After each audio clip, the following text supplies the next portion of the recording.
ദൈവമനുഷ്യന്റെ സ്നേഹഗീത അധ്യായം 76. ഈശോ ജൂട്ടായിൽ ആട്ടിടയനായ ഐസക്കിനെ സന്ദർശിക്കുന്നു. വടക്ക് നിന്ന് തെക്കോട്ടൊഴുകുന്ന ഒരു കൊച്ചു കാട്ടാറിന്റെ ഇരമ്പൽ മാറ്റൊലി കൊള്ളുന്ന കുളിർമയുള്ള ഒരു താഴ്വര. വെള്ളത്തിന്റെ കുളിർമ തോടിന്റെ കരയിൽ മാത്രമല്ല, ചുറ്റുമുള്ള ചെരുവിലെ മേച്ചിൽപ്പുറങ്ങളിലേക്കും വ്യാപിക്കുന്നു. മനോഹരമായ ഹരിതാഭ പുല്ലിലും കുറ്റിച്ചെടികളിലും ചെറിയ വൃക്ഷങ്ങളിലും മരങ്ങളുടെ ഉച്ചിയിൽ വരെയും ദൃശ്യമാണ്. കാട്ടിനകത്ത് അവിടവിടെ തെളിഞ്ഞ സ്ഥലങ്ങൾ പുല്ല് പിടിച്ചു കിടപ്പുണ്ട്. തഴച്ചു വളരുന്ന പുല്ല്, ആടുകൾക്ക് മേയാൻ പറ്റിയ സ്ഥലങ്ങൾ. ഈശോ ശിഷ്യന്മാരോടും 3 ഇടയന്മാരോടും കൂടി കാട്ടാറിന്റെ തീരത്തേക്ക് പോകുകയാണ്. പറ്റത്തിനൊപ്പം നടന്നെത്താത്ത ഒരാട് വന്നു ചേരാൻ ഈശോ ക്ഷമാപൂർവം കാത്തിരിക്കുന്നു. പറ്റം വിട്ടോടിയ ആട്ടിൻകുഞ്ഞിനെ പിടിച്ചുകൊണ്ടുവരാൻ പിറകെ ഇടയന്മാർ ഓടുമ്പോഴും ഈശോ അക്ഷമനാകുന്നില്ല. ഈശോ ഇപ്പോൾ നല്ല ഇടയനാണ്. കയ്യിൽ നീളമുള്ള ഒരു കമ്പുണ്ട്. വഴിയോരത്തുള്ള മുൾച്ചെടികളും പാഴ്ചെടികളും തള്ളിമാറ്റി വഴിതെളിച്ചാണ് മുമ്പോട്ട് നീങ്ങുന്നത്. ആ വടി കൂടി ആയപ്പോൾ ഈശോയെ കണ്ടാൽ ഒരാട്ടിടയനാണ് എന്ന് ആർക്കും തോന്നും. അക്കാണുന്ന കുന്നിന്റെ മുകളിലാണ് ജൂട്ട. ഈ തോട് കടക്കാൻ ഒരു ചപ്പാത്തുണ്ട്. വേനൽക്കാലത്ത് അത് ഒരു പാലത്തിന്റെ ഫലം ചെയ്യും. നമുക്ക് ഈ തോട് കടക്കണം. ഹീബ്രോൻ വഴി വരികയായിരുന്നു എളുപ്പം. പക്ഷേ അങ്ങ് പറഞ്ഞത് ആദ്യം ജൂട്ടായ്ക്ക് പോകാമെന്നല്ലേ? നമുക്ക് ഹീബ്രോണിലേക്ക് പിന്നീട് പോകാം. ആദ്യം വേദനിക്കുന്നവരെ ചെന്ന് കാണണം. നീതിമാന്മാർക്ക് മരണശേഷം വേദന സഹിക്കേണ്ടി വരുന്നില്ല. സാമുവേൽ നീതിമാനായിരുന്നു. മരിച്ചവർക്ക് നമ്മുടെ പ്രാർത്ഥന ആവശ്യമാണെങ്കിൽ ആ പ്രാർത്ഥന അവരുടെ അസ്ഥിമാടങ്ങൾക്കടുത്ത് വച്ച് നടത്തിക്കൊള്ളണമെന്നില്ല. അസ്ഥികൾ എന്താണ്? അസ്ഥികൾ മണ്ണിൽ നിന്ന് മനുഷ്യനെ മെനഞ്ഞെടുത്ത ദൈവത്തിൻ്റെ ശക്തി വൈഭവത്തിന് ഒരു തെളിവ്, വേറൊന്നുമല്ല. മറ്റുള്ള ജന്തുക്കൾക്കും അസ്ഥികളുണ്ട്. എന്നാൽ മനുഷ്യന്റെ അസ്ഥികൂടം പോലെ അത്ര സവിശേഷമായ പൂർണ്ണതയാർന്ന അസ്ഥികൂടം ഒരു ജന്തുവിനും ഇല്ല. സൃഷ്ടിയുടെ രാജാവായ മനുഷ്യന് മാത്രമേ നിവർന്നു നിൽക്കാൻ കഴിവുള്ള ഒരസ്ഥികൂടമുള്ളൂ.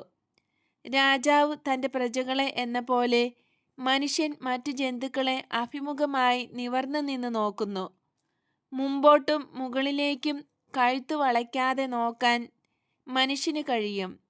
മനുഷ്യൻ മുകളിലേക്ക് നോക്കുന്നത് സ്വർഗസ്ഥനായ അവൻ്റെ പിതാവിൻ്റെ ഭവനത്തിലേക്കാണ്. എന്നാലും അസ്ഥികൾ അസ്ഥികൾ മാത്രം, മണ്ണായി വീണ്ടും മാറുന്ന മണ്ണ്. അവസാന ദിവസം ദൈവം തൻ്റെ അനന്തമായ കാരുണ്യത്തിൽ ഈ അസ്ഥികൾ വീണ്ടും ഒന്നിച്ചു കൂട്ടും. അനുഗ്രഹിക്കപ്പെട്ടവരുടെ ആത്മാക്കൾക്ക് കൂടുതൽ ആനന്ദം നൽകാൻ ദൈവം ഇപ്രകാരം ചെയ്യുന്നു. നിങ്ങൾക്കിത് സങ്കല്പിക്കാനാകുമോ? മരിച്ചവരുടെ ആത്മാക്കൾ മാത്രമല്ല സ്വർഗത്തിൽ ഒന്നിച്ചു ചേരുക. ഭൂമിയിൽ സ്നേഹിച്ചിരുന്നവരെ അതിലും ഉപരിയായി സ്നേഹിക്കുക. അവർക്ക് ഭൂമിയിലുണ്ടായിരുന്ന അതേ രൂപവും മുഖഭാവവും കാണും. അങ്ങനെ പരസ്പരം കണ്ട് സന്തോഷിക്കാം. ഏലിയാസിൻ്റേതുപോലെ ചുരുണ്ട മുടിയുള്ള കൊച്ചുമിടുക്കന്മാർ, നിന്റെ കുട്ടികളെപ്പോലുള്ളവർ, ലേവിയെയും ജോസഫിനെയും പോലെ സ്നേഹിക്കുന്ന ഹൃദയവും മുഖവുമുള്ള അപ്പന്മാരും അമ്മമാരും. ജോസഫ്, നിന്നെ സംബന്ധിച്ചിടത്തോളം നീ കാണാൻ ഏറെക്കാലമായി കൊതിക്കുന്ന പ്രിയപ്പെട്ടവരുടെ മുഖങ്ങൾ വീണ്ടും കാണുന്ന ദിവസമായിരിക്കും അത്. പിന്നെ ഒരിക്കലും അനാഥ ശിശുക്കളോ വിധവകളോ ഉണ്ടായിരിക്കില്ല അങ്ങ് സ്വർഗരാജ്യത്ത്. മരിച്ചവർക്ക് വേണ്ടിയുള്ള പ്രാർത്ഥന എവിടെ വച്ചും ചൊല്ലാം. ഒരാത്മാവ് തൻ്റെ ബന്ധുവിൻ്റെ ഒരാത്മാവിനു വേണ്ടി പരിശുദ്ധാത്മാവിനോട് സർവ്വവ്യാപിയായ ദൈവത്തോട് നടത്തുന്ന ഒരു നിവേദനമാണ് അത്. അരൂപി പരിശുദ്ധമായ സ്വാതന്ത്ര്യം അനുഭവിക്കുന്നു. ഒന്നും അകലെയല്ല. അന്യദേശം എന്നൊന്നില്ല. കാരാഗൃഹമില്ല. കല്ലറകളില്ല. മാംസത്തിൻ്റെ ചങ്ങലകൾ പൊട്ടിക്കഴിഞ്ഞാൽ ആത്മാവിനെ തളച്ചിടാനും മറ്റ് ആത്മാക്കളിൽ നിന്ന് അകറ്റുവാനും യാതൊന്നിനും കഴിവില്ല. നിങ്ങളിലെ നന്മ നിങ്ങൾ സ്നേഹിക്കുന്നവരുടെ അടുത്ത് പറന്നെത്തും. അതുപോലെ തന്നെ അവരുടെ നന്മയുടെ ആസ്ഥാനമായ ആത്മാവ് നിങ്ങളുടെ അടുത്തും എത്തും. അനന്തവും നിത്യവുമായ ഒരച്ചുതണ്ട് പോലെ നിൽക്കുന്ന ദൈവത്തിനു ചുറ്റും സ്നേഹം നിറഞ്ഞ ആത്മാക്കളുടെ വികാരങ്ങൾ, പ്രാർത്ഥനകൾ കറങ്ങിക്കൊണ്ടിരിക്കും. ദൈവം ശുദ്ധമായ അരൂപിയാണ്. ഇതുവരെ ഉണ്ടായിട്ടുള്ളതിൻ്റെയും ഇപ്പോൾ നിലവിലുള്ളതിൻ്റെയും ഇനി വരാൻ ഇരിക്കുന്നതിൻ്റെയും സ്രഷ്ടാവാണ് ദൈവം. നിങ്ങളെ സ്നേഹിക്കുകയും സ്നേഹിക്കുവാൻ പഠിപ്പിക്കുകയും ചെയ്യുന്ന അനന്തമായ സ്നേഹമാണ് ദൈവം. നമ്മളിതാ ചപ്പാത്തിൽ എത്തിക്കഴിഞ്ഞു. ആഴം കുറഞ്ഞ വെള്ളത്തിൽ കല്ലുകൾ എഴുന്നു നിൽക്കുന്നത് എനിക്ക് കാണാം. ഗുരോ, ഇവിടെയാണ് നമുക്ക് അക്കരെ കടക്കേണ്ടത്. വെള്ളപ്പൊക്കമുണ്ടാകുമ്പോൾ ശക്തമായ ഒഴുക്കുള്ള, അലറുന്ന വെള്ളച്ചാട്ടം പോലുള്ള ഒരു പ്രവാഹമാണ് ഇവിടെ. ഇപ്പോഴാകട്ടെ 7 ചെറിയ ചാലുകൾ ചപ്പാത്തിന്റെ 6 വലിയ കല്ലുകൾക്കിടയിൽ കൂടി ഒഴുകുന്നു. ചതുരത്തിലുള്ള 6 വലിയ കല്ലുകൾ തോട്ടത്തിൽ അക്കര ഇക്കര ഇട്ടിരിക്കുകയാണ്. കല്ലുകൾക്കിടയ്ക്ക് ഒരടി വെറുതെ കിടപ്പുണ്ട്. തിളങ്ങുന്ന റിബൺ മാതിരിയുള്ള തോട് ഇവിടെ 7 ചാലുകളായി പിരിയുന്നു. ചപ്പാത്തിനപ്പുറം അവ വീണ്ടും ഒന്നിക്കുന്നു, ചിലച്ചുകൊണ്ട് മുമ്പോട്ടൊഴുകുന്നു. ആടുകൾ തോട് കടക്കുന്നത് ഇടയന്മാർ നോക്കി നിൽക്കുന്നു. ചില ആടുകൾ കല്ലിൽ നിന്നും കല്ലിലേക്ക് ചാടി മറുകര പറ്റുന്നു. മറ്റു ചില ആടുകൾ വെള്ളത്തിൽ ഇറങ്ങി നടന്ന് അക്കരയ്ക്ക് പോകുന്നു. വെള്ളത്തിന് ഒരടിയിൽ കൂടുതൽ ആഴമില്ല. അവ തോട്ടിൽ നിന്ന് വെള്ളം കുടിക്കുന്നുണ്ട്. ഈശോ കല്ലിൽ ചവിട്ടി തോട് കടക്കുന്നു. പിന്നാലെ ശിഷ്യന്മാരും മറുകര എത്തി യാത്ര തുടരുന്നു. അങ്ങ് പറഞ്ഞത് ഞാൻ ഗ്രാമത്തിൽ പോയി ഐസക്കിനോട് വിവരം പറയണം എന്നല്ലേ? ഗ്രാമത്തിൽ വരാൻ അങ്ങ് ആഗ്രഹിക്കുന്നില്ല? ഇല്ല, ഐസക്കിനോട് ഞാൻ ഇവിടെ ഉണ്ട് എന്ന് പറഞ്ഞാൽ മതി. അങ്ങനെയാണെങ്കിൽ നമുക്ക് ഇവിടെ വച്ച് പിരിയാം. ലേവിയും ജോസഫും ആടുകളോടൊപ്പം അങ്ങയുടെ കൂടെ ഇവിടെ തങ്ങട്ടെ.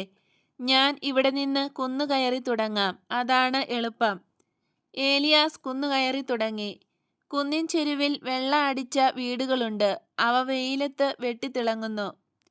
ഞാൻ ഏലിയാസിന്റെ പിൻപേ നടക്കുന്നത് പോലെ തോന്നുന്നു. അയാൾ ആദ്യത്തെ വീടിന്റെ മുമ്പിലെത്തി.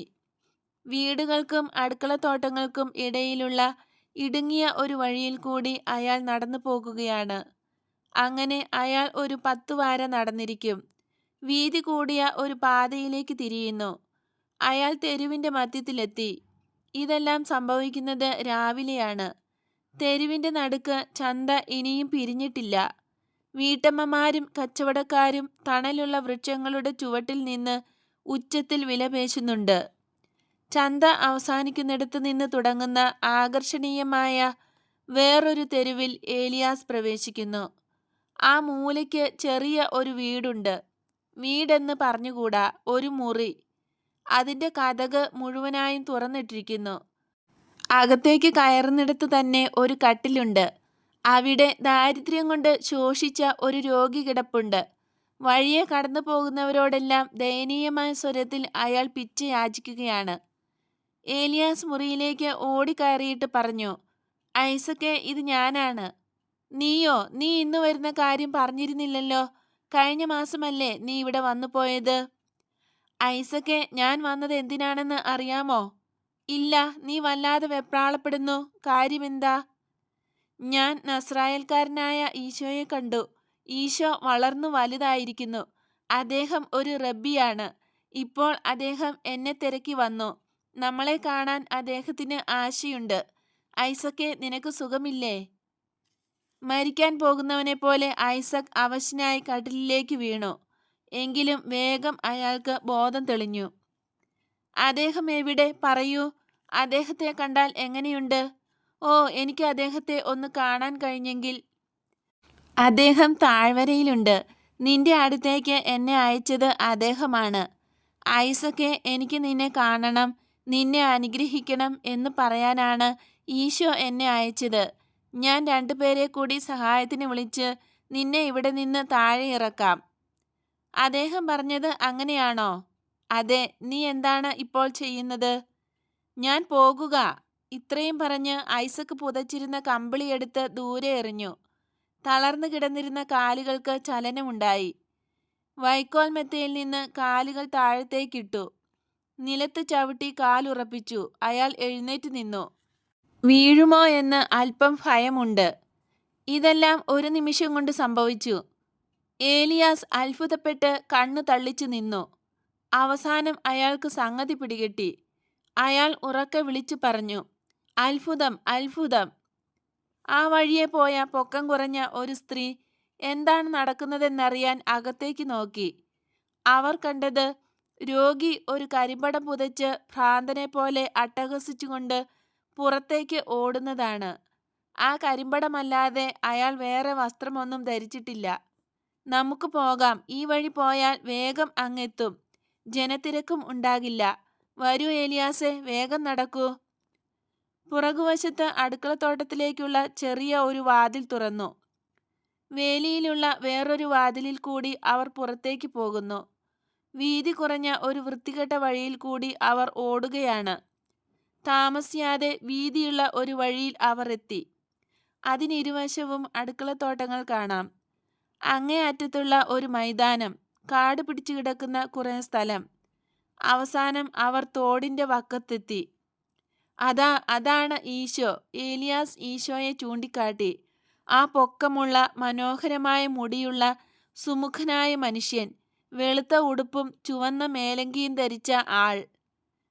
മേഞ്ഞുകൊണ്ടിരുന്ന ആടുകളുടെ ഇടയിൽ കൂടി ഐസക്ക് സന്തോഷം കൊണ്ട് ആർത്തു വിളിച്ചുകൊണ്ടോടി ഈശോയുടെ കാൽക്കൽ വീണ് ആരാധിച്ചു. ഐസക്കെ, എഴുന്നേൽക്കൂ, ഞാൻ ഇതാ വന്നു കഴിഞ്ഞു. നിനക്ക് സമാധാനവും അനുഗ്രഹങ്ങളും നൽകാൻ എഴുന്നേൽക്കൂ, ഞാൻ നിന്റെ മുഖം ഒന്ന് കാണട്ടെ. ഐസക്കിന് എഴുന്നേൽക്കാൻ കഴിയുന്നില്ല. കുറച്ചു സമയത്തിനുള്ളിൽ ഏറെ വികാരങ്ങൾ ഉണ്ടായതുകൊണ്ട് അയാൾ നിലത്ത് കാൽക്കൽ വീണപാടെ കിടക്കുകയാണ്. മുഖം നിലത്തമർത്തി അയാൾ സന്തോഷം കൊണ്ട് കരയുകയാണ്. നീ പെട്ടെന്ന് ഇങ്ങെത്തി. നടക്കാൻ പറ്റുമോ ഇല്ലയോ എന്നോർത്ത് നീ വിഷമിച്ചില്ല. അങ്ങ് എന്നോട് വരാൻ പറഞ്ഞു, ഞാൻ വന്നു. വീടിന്റെ വാതിലടയ്ക്കാതെ, ആളുകൾ കൊടുത്ത ഭിക്ഷയെടുക്കാതെ ഐസക്ക് ഒറ്റ ഓട്ടം കൊടുത്തു. അത് സാരമില്ല, അവന്റെ വീട് മാലാഖമാർ കാത്തുകൊള്ളും. ഐസക്കെ, നിനക്ക് സന്തോഷമായോ? കർത്താവേ, സന്തോഷമായി. എന്നെ ഗുരു എന്ന് വിളിച്ചാൽ മതി.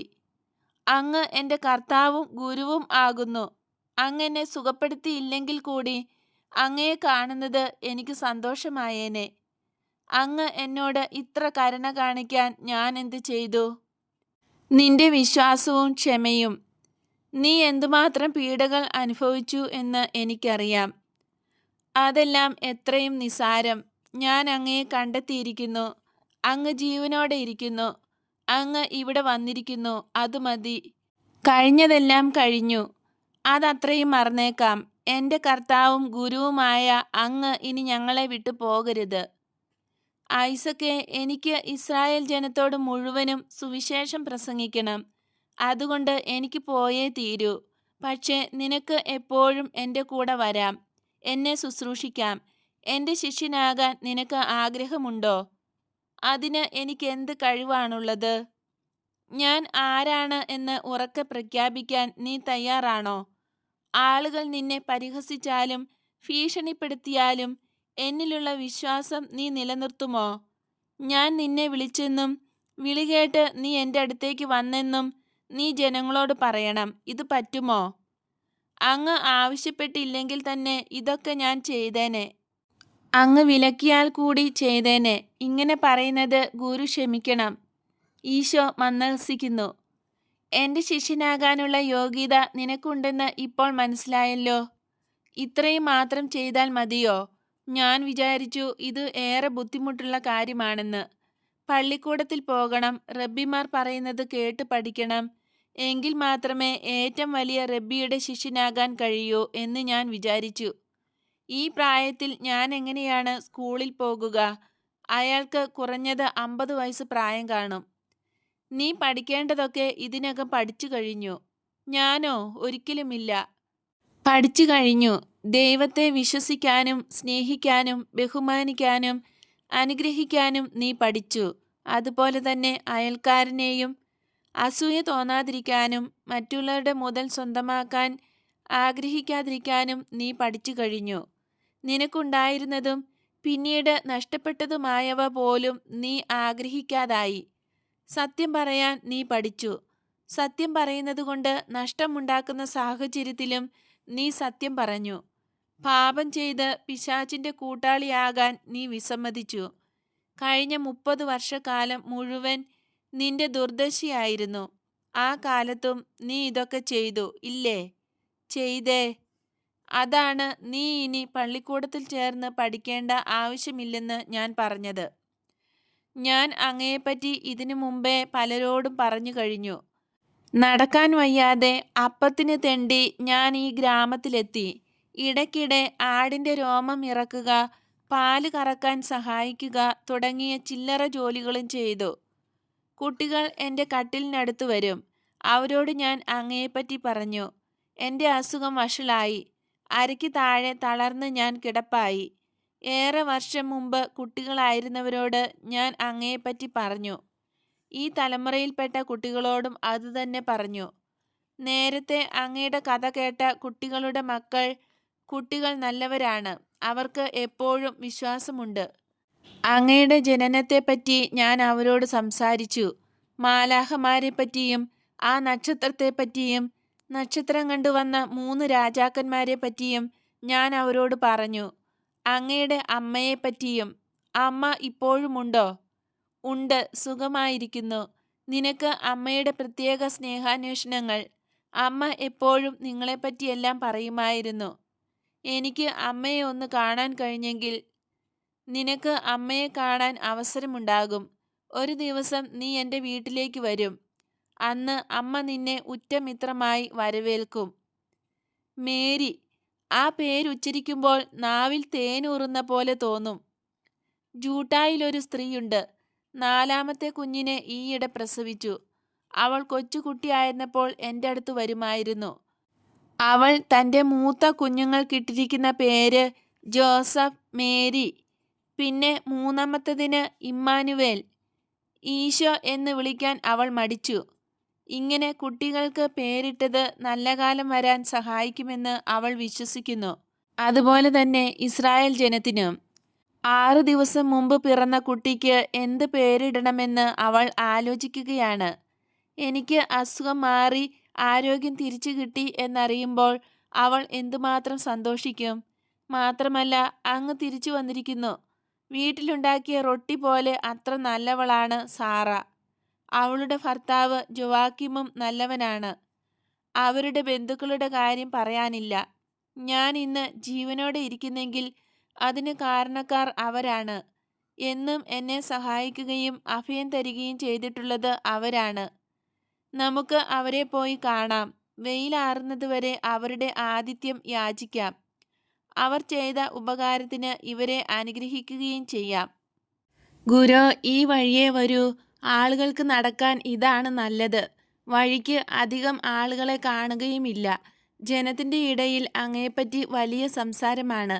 ഞാൻ എഴുന്നേറ്റ് നടക്കുന്നത് കണ്ട ആ വൃദ്ധ അവരോട് ഇക്കാര്യം പറഞ്ഞു കാണും. അവർ തോടിൻ്റെ വക്കത്തുകൂടി നടന്നു. കുറേ ദൂരം തെക്കോട്ട് നടന്ന ശേഷം കുത്തനെ മലമുകളിലേക്ക് കയറുന്ന ഒരു പാതയിലെത്തുന്നു.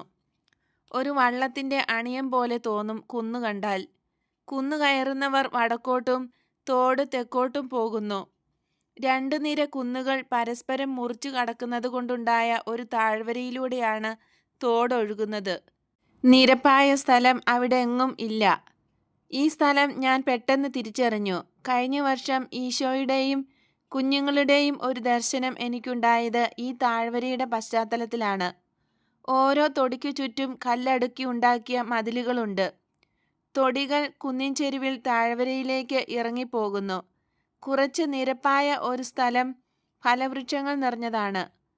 ആപ്പിൾ, അത്തി, വാൾനട്ട് എന്നീ വൃക്ഷങ്ങൾ നട്ടുവളർത്തിയിട്ടുണ്ട്. നടുക്ക് വെള്ള പൂശിയ വീട്.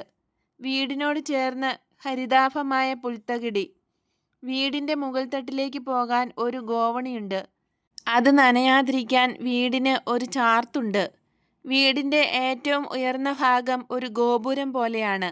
അടുക്കളത്തോട്ടവും കിണറും പൂച്ചെടികൾ വളർത്തുന്ന തടങ്ങളുമുണ്ട്.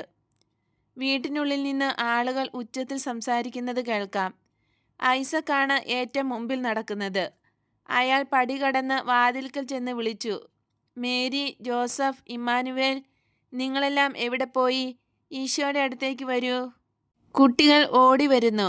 5 വയസ്സ് തോന്നിക്കുന്ന ഒരു പെൺകുട്ടിയും 4ഉം 2ഉം വീതം വയസ്സുള്ള 2 ആൺകുട്ടികളും. 2 വയസ്സുകാരൻ നടക്കുമ്പോൾ കാല് ശരിക്കും ഉറയ്ക്കുന്നില്ല. എഴുന്നേൽക്കാൻ പറ്റാതെ കിടന്നിരുന്ന ഐസക്ക് മുമ്പിൽ നിൽക്കുന്നത് കണ്ട് അത്ഭുതം കൊണ്ട് സംസാരശേഷി നഷ്ടപ്പെട്ടവരെ പോലെ കുട്ടികൾ നിന്നു. അവസാനം പെൺകുട്ടി ഉറക്കെ വിളിച്ചു പറഞ്ഞു, അമ്മേ, ഐസക്ക് വന്നിരിക്കുന്നു. ജൂഡിത്ത് പറഞ്ഞത് നേരായിരുന്നു. വീടിനുള്ളിൽ നിന്നും ഒരു സ്ത്രീ ഇറങ്ങി വന്നു. അകത്ത് ആളുകൾ വളരെ ഉച്ചത്തിൽ ശബ്ദം വയ്ക്കുന്നുണ്ട്.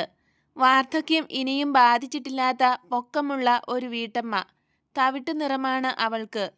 അന്ന് ഒരു ദർശനത്തിൽ ഇവളെ ഞാൻ കണ്ടതാണ്. അന്ന് അവൾ ഉടുത്തിരുന്നത് മഞ്ഞ് പോലെ വെണ്മയുള്ള ഉടുപ്പായിരുന്നു. കണങ്കാൽ വരെ എത്തും. അരയ്ക്ക് പല നിറമുള്ള ഒരു പട്ട കൊണ്ട് കെട്ടിയിരുന്നു. പട്ടയ്ക്ക് നല്ല വീതിയുണ്ട്. അത് മുട്ടോളം എത്തും. അവളുടെ കറുത്ത മുടി പിന്നിയിട്ടിരിക്കുകയാണ്. അതിൻ്റെ മുകളിൽ റോസച്ചെടിയുടെ ഇലകൾ പോലെ തുന്നി സുന്ദരമാക്കിയ ഒരു തലവിരിയുണ്ട്. മെഡലുകൾ തൂങ്ങിക്കിടക്കുന്ന ഒരു ചെയിൻ കൊണ്ട് തലവിരി ഇറുക്കി കെട്ടിയിട്ടുണ്ട്. അവളുടെ കാതുകളിൽ കനമുള്ള വളയങ്ങൾ ഇട്ടിട്ടുണ്ട്. കഴുത്തിൽ വെള്ളി കൊണ്ട് ഒരു മാലയും കൈകളിൽ വെള്ളി വളകളുമുണ്ട്. ഐസക്കെ, എന്ത് സംഭവിച്ചു? ഞാൻ വിചാരിച്ചു ജൂഡിത്തിന് ഭ്രാന്താണെന്ന്. നിനക്ക് എന്ത് സംഭവിച്ചു? നിനക്കിപ്പോൾ നടക്കാമല്ലോ. നമ്മുടെ രക്ഷകൻ, സാറ, നമ്മുടെ രക്ഷകൻ ഇവിടെ എത്തിക്കഴിഞ്ഞു. ഇതാ അദ്ദേഹം വന്നിരിക്കുന്നു. ആര്? നസ്രായൽക്കാരനായ ഈശോയോ? അദ്ദേഹം എവിടെ? അതാ ആ വാൾനട്ട് മരത്തിന്റെ പിറകിൽ. നീ അദ്ദേഹത്തെ അതിഥിയായി സ്വീകരിക്കുമോ എന്നറിയാൻ നിൽക്കുകയാണ്. ജോവാക്കിം, അമ്മേ, എല്ലാവരും ഇങ്ങ് വരീൻ. ഇതാ മിശിഹ വന്നിരിക്കുന്നു. സ്ത്രീകളും പുരുഷന്മാരും കുട്ടികളും കുഞ്ഞുങ്ങളുമെല്ലാം ആർത്തു വിളിച്ചുകൊണ്ട് ഓടി വന്നു. പക്ഷേ ഈശോയെ കാണുമ്പോൾ, പൊക്കമുള്ള ഗാംഭീര്യം തുളുമ്പുന്ന മുഖമുള്ള ഈശോയെ കാണുമ്പോൾ അവർ ഭയന്ന് നിശബ്ദരാകുന്നു. ഈ ഭവനത്തിനും നിങ്ങളെല്ലാവർക്കും സമാധാനം. ദൈവത്തിൻ്റെ സമാധാനവും അനുഗ്രഹവും. ഈശോ പുഞ്ചിരിച്ചുകൊണ്ട് അവരുടെ അടുത്തേക്ക് നടന്നു വന്നു. സുഹൃത്തുക്കളെ, ഒരു വഴിപോക്കന് തങ്ങാൻ ഇടം തരുമോ? ആഹാരം തരുമോ? ഈശോ ഒന്നുകൂടി മധുരമായി പുഞ്ചിരിച്ചു. ആ മന്ദസ്മിതം എല്ലാ ഭയവും അകറ്റുന്നു. ആദ്യം സംസാരിക്കാൻ ധൈര്യപ്പെട്ടത് ഗൃഹനാഥനാണ്. മിശിഹായെ, അകത്തേക്ക് വരൂ. അങ്ങയെ കണ്ടുമുട്ടുന്നതിന് മുമ്പ് തന്നെ അങ്ങയെ സ്നേഹിച്ചിരുന്നവരാണ് ഞങ്ങൾ. ഇനി ആ സ്നേഹം കൂടുകയേയുള്ളൂ. ഇന്ന് ഞങ്ങൾക്ക് വലിയ ഉത്സവമാണ്. 3 കാരണങ്ങൾ. അങ്ങ് വന്നു, ഐസക്ക് വന്നു. കൂടാതെ എൻ്റെ 3ാമത്തെ മകൻ്റെ ഛേദനാചാരമാണ് ഇന്ന് നടത്തുന്നത്. ഗുരു, അവനെ അനുഗ്രഹിക്കൂ. സ്ത്രീയെ, കുഞ്ഞിനെ എടുത്തുകൊണ്ടുവരൂ. പ്രഭോ, അകത്തേക്ക് വരൂ. അവർ അകത്തെ മുറിയിലേക്ക് പ്രവേശിക്കുന്നു. വിശേഷ ദിവസമായതുകൊണ്ട് ഭംഗിയായി അലങ്കരിച്ചിരിക്കുന്നു. മേശമേൽ ആഹാര സാധനങ്ങൾ നിരത്തി വച്ചിട്ടുണ്ട്. കരിമ്പടം വിരിച്ചിരിക്കുന്നു. എവിടെയും മരത്തിൻ്റെ ചില്ലകൾ വിതറിയിട്ടുണ്ട്. ഒരു കുഞ്ഞ് ഓമനക്കുട്ടനെയും എടുത്തുകൊണ്ട് സാറ മടങ്ങി വരുന്നു. അവൾ കുഞ്ഞിനെ ഈശോയുടെ മുമ്പിലേക്ക് നീട്ടിപ്പിടിച്ചു. ദൈവം എന്നും ഇവനോടുകൂടെ ഉണ്ടായിരിക്കട്ടെ. ഇവൻ്റെ പേരെന്താണ്? ഇതുവരെ പേരൊന്നുമായില്ല. ഇവൾ മേരി, അവൻ ജോസഫ്, ഇവൻ ഇമ്മാനുവേൽ. പക്ഷേ ഇവന് ഇനിയും പേര് കണ്ടുപിടിച്ചിട്ടില്ല. ഈശോ കുഞ്ഞിൻ്റെ അമ്മയെയും അച്ഛനെയും നോക്കി പുഞ്ചിരിക്കുന്നു. ഇന്ന് ഛേദനാചാരം നടക്കണമെങ്കിൽ ഒരു പേര് കണ്ടുപിടിക്കണമല്ലോ. അവർ പരസ്പരം നോക്കുന്നു. ഈശോയെയും നോക്കുന്നു. വായ് തുറന്നെങ്കിലും സംസാരിക്കാൻ ശബ്ദം പുറത്തേക്ക് വരുന്നില്ല. എല്ലാവരും അവനെ സൂക്ഷിച്ചു നോക്കുന്നു. ഈശോ പറഞ്ഞു, ഇസ്രായേലിൻ്റെ ചരിത്രത്തിൽ മഹത്തായ, മനോഹരമായ, അനുഗ്രഹിക്കപ്പെട്ട എത്രയോ പേരുകളുണ്ട്. ഏറ്റവും മാധുര്യമുള്ളതും അനുഗ്രഹീതവുമായ 3 പേര് നിങ്ങളുടെ കുട്ടികൾക്ക് കൊടുത്തു കഴിഞ്ഞു. ഇനിയും നല്ല പേരുകൾ ഇല്ലേ? കുട്ടിയുടെ അച്ഛനമ്മമാർ ഒരേ സ്വരത്തിൽ പറഞ്ഞു, ഗുരു, അങ്ങയുടെ പേര്. അമ്മ കൂട്ടിച്ചേർത്തു, പക്ഷേ അതിപാവനമായ ഒരു പേരാണ് അത്. പുഞ്ചിരിച്ചുകൊണ്ട് ഈശോ ചോദിച്ചു, എപ്പോഴാണ് ഛേദനാകർമ്മം? കർമ്മം നടത്തേണ്ട ആളിനെ കാത്തിരിക്കുകയാണ്. ഞാനും ചടങ്ങിൽ സംബന്ധിക്കും. അതിനു മുമ്പ് ഞാൻ നിങ്ങൾക്ക് നന്ദി പറഞ്ഞുകൊള്ളട്ടെ. എൻ്റെ ഐസക്കിനു വേണ്ടി നിങ്ങൾ ചെയ്ത നന്മകൾക്കെല്ലാം അവന് ഇനി പരസഹായം വേണ്ട. നല്ല ആളുകൾ അവനെ സഹായിച്ചു. നല്ലവരായ ആളുകൾക്കും ദൈവത്തെ ആവശ്യമുണ്ട്. നിങ്ങൾ നിങ്ങളുടെ മൂന്നാമത്തെ കുട്ടിയെ ഇമ്മാനുവേൽ എന്ന് വിളിച്ചു. ദൈവം നമ്മോടുകൂടി എന്നാണ് അതിനർത്ഥം. എൻ്റെ ദാസനായ ഐസക്കിനോട് നിങ്ങൾ കരുണ കാണിച്ചപ്പോൾ തൊട്ട് ദൈവം നിങ്ങളോട് കൂടെയുണ്ട്. ദൈവം നിങ്ങളെ അനുഗ്രഹിക്കട്ടെ. നിങ്ങൾ ചെയ്ത ഉപകാരം സ്വർഗത്തിലും ഭൂമിയിലും ഓർമ്മിക്കപ്പെടും. ഐസക്ക് ഇവിടെ നിന്ന് പോകുകയാണോ? അവൻ ഞങ്ങളെ ഉപേക്ഷിച്ച് പോകുകയാണോ? അതോർക്കുമ്പോൾ നിങ്ങൾക്ക് വിഷമമുണ്ട് അല്ലേ? അവൻ്റെ യജമാനന് വേണ്ടി പണിയെടുക്കണ്ടേ? ഐസക്ക് തിരിച്ചു വരും.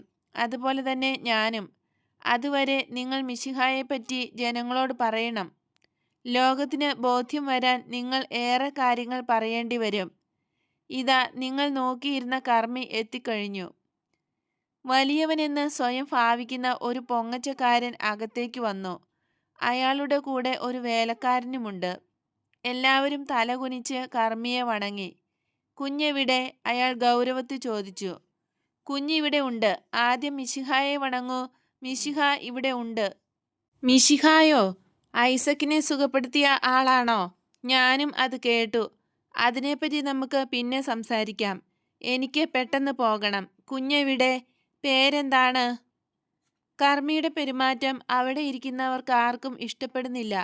ഈശോ അയാളുടെ അപമര്യാദയായ സംസാരം തന്നെപ്പറ്റിയല്ല എന്ന മട്ടിൽ പുഞ്ചിരിക്കുന്നു. കുഞ്ഞിനെ ഈശോ കയ്യിലെടുത്തു. അതിൻ്റെ കൊച്ചു നെറ്റിയിൽ മനോഹരമായ വിരലുകൾ സ്പർശിച്ചു. ശിശുവിനെ കാഴ്ചവെക്കുന്നത് പോലുള്ള ഒരു സ്പർശം. കുഞ്ഞിൻ്റെ പേര് ഏശായി എന്നാണ് എന്ന് പറഞ്ഞ് കുഞ്ഞിനെ അച്ഛൻ്റെ കയ്യിൽ കൊടുത്തു. അച്ഛൻ അഹങ്കാരിയായ കർമ്മിയോടും മറ്റാളുകളോടുമൊപ്പം വേറൊരു മുറിയിലേക്ക് പോയി.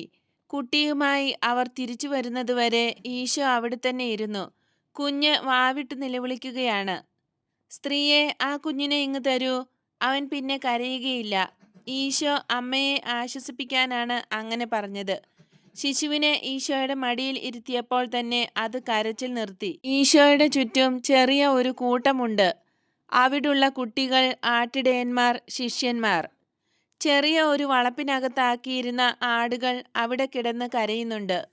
ഒരു വിരുന്ന് സൽക്കാരത്തിൻ്റെ ബഹളം വീട്ടിനകത്തു നിന്ന് കേൾക്കാം. മധുരപലഹാരങ്ങളും വീഞ്ഞും അവർ ഈശോയ്ക്ക് കൊണ്ടുവന്നു കൊടുത്തു. പലഹാരം ഈശോ കുട്ടികൾക്ക് വീതിച്ചു കൊടുത്തു. ഗുരു, അങ്ങൊന്നും കഴിക്കുന്നില്ലേ? എന്തെങ്കിലും കഴിക്കണം. ഞങ്ങൾ സ്നേഹപൂർവ്വം തരുന്നതാണ്. എനിക്കറിയാം ജോവാക്കീം. ഞാൻ സന്തോഷത്തോടുകൂടി എല്ലാം സ്വീകരിക്കുകയും ചെയ്തു. പക്ഷേ ആദ്യം ഈ കുഞ്ഞുങ്ങൾക്ക് സന്തോഷമുണ്ടാകട്ടെ.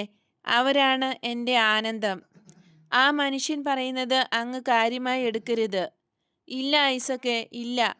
അയാൾ വെളിച്ചം കാണട്ടെ എന്ന് ഞാൻ പ്രാർത്ഥിക്കുന്നു. ജോൺ, ഈ 2 കൊച്ചു പിള്ളാരെ കൊണ്ടുപോയി അവർക്ക് ആടുകളെ കാണിച്ചു കൊടുക്കൂ. മേരി, നീ എൻ്റെ അടുത്തേക്ക് മാറിയിരിക്കൂ. ഞാൻ ആരാണ്? പറയൂ.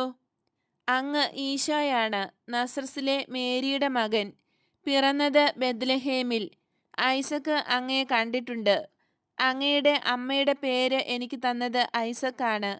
ഞാൻ നല്ല കുട്ടിയായി വളരാനാണ് ഈ പേരിട്ടത്. മേരിയെപ്പോലെ ആകണമെങ്കിൽ ദൈവത്തിൻ്റെ മാലാഖമാരെ പോലെ നല്ലവളാകണം. മലമുകളിൽ വിടരുന്ന ലില്ലിപ്പൂവിനേക്കാൾ പരിശുദ്ധയാകണം. ഏറ്റം ആചാരശുദ്ധിയുള്ള പുരോഹിതനെ പോലെ പവിത്രയാകണം. നീ അങ്ങനെ ആകുമോ? ഈശോയെ, തീർച്ചയായും ഞാൻ അങ്ങനെയാകും. ഈശോ എന്ന് വിളിക്കാതെ ഗുരു എന്നോ കർത്താവ് എന്നോ വിളിക്കൂ, യൂദാസ് പറഞ്ഞു. യൂദാസെ, അവൾ എന്നെ ഈശോ എന്ന് പേര് പറഞ്ഞ് വിളിച്ചു കൊള്ളട്ടെ. നിഷ്കളങ്കരായ കുഞ്ഞുങ്ങൾ ആ പേര് വിളിക്കുമ്പോഴേ അമ്മയുടെ മധുരമായ സ്വരം ഞാൻ കേൾക്കുന്നുള്ളൂ. എല്ലാവരും വരാൻ പോകുന്ന നൂറ്റാണ്ടുകളിലെല്ലാം ഈ പേര് ഉരുവിടും, ഉച്ചരിക്കും. ചിലർ എന്തെങ്കിലും നേടാൻ, ചിലർ ശപിക്കാൻ. ഒന്നും നേടാനില്ലാത്തവരും ആരോടും വിദ്വേഷമില്ലാത്തവരുമായ നിഷ്കളങ്ക ഹൃദയർ മാത്രമേ ഈ കുട്ടിയും എൻ്റെ അമ്മയും ഉച്ചരിക്കുന്ന രീതിയിൽ ആ പേര് ഉച്ചരിക്കുകയുള്ളൂ. പാപികളും എൻ്റെ പേര് വിളിക്കും, കാരണം അവർക്ക് കാരുണ്യം വേണം. അമ്മയും ഇവളെപ്പോലുള്ള കുട്ടികളും വിളിക്കുന്നത് കേൾക്കാൻ ഒരു പ്രത്യേക ഇമ്പമുണ്ട്. നീ എന്താണ് എന്നെ ഈശോ എന്ന് വിളിക്കുന്നത്? മേരിയെ ലാളിച്ചുകൊണ്ട് ഈശോ ചോദിച്ചു. ഞാൻ അങ്ങയെ സ്നേഹിക്കുന്നതുകൊണ്ട്, എൻ്റെ അപ്പനെയും അമ്മയെയും കൊച്ചു സഹോദരന്മാരെയും സ്നേഹിക്കുന്നത് പോലെ എന്ന് പറഞ്ഞ് അവൾ ഈശോയുടെ കാൽമുട്ടിൽ കെട്ടിപ്പിടിച്ച് മുഖമുയർത്തി ഈശോയെ നോക്കി. കുനിഞ്ഞ് ഈശോ അവളെ ചുംബിക്കുന്നു. അതോടെ ദർശനം അവസാനിക്കുന്നു.